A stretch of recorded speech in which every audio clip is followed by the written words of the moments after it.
রমজান এলেই যেখানে নিত্য প্রয়োজনীয় জিনিসের দাম বাড়ানোর প্রতিযোগিতায় নামেন ব্যবসায়ীরা, সেখানে ব্যতিক্রমী কিশোরগঞ্জের করিমগঞ্জের মোহাম্মদ এরশাদ উদ্দিন।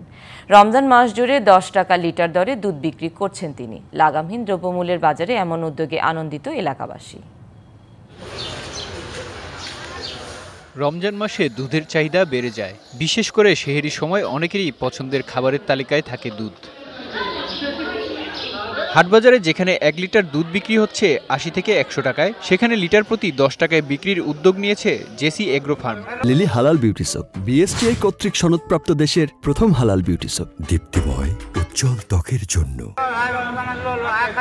খামারে এসে দুধ কিনে নিতে পারছেন যে কেউ। রমজানে প্রতিদিন 70 থেকে 75 জন নিম্ন আয়ের মানুষের কাছে 1 লিটার করে দুধ বিক্রি করা হচ্ছে। 80 লিটার মতো দুধ পাই। যে দুধটুকু পাই আমরা সকল দুধটুকু আমরা সর্বসাধারণের মাঝে বিতরণ করছি। আজ প্রথম রমজান থেকে 30 রমজান পর্যন্তই আমরা বিতরণ করব। লাগামহীন দ্রব্যমূল্যের বাজারে এমন পদক্ষেপে খুশি এলাকাবাসী।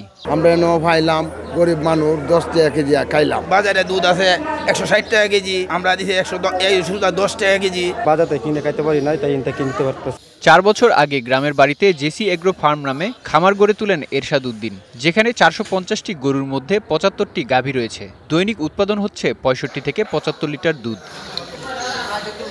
DBC news desk.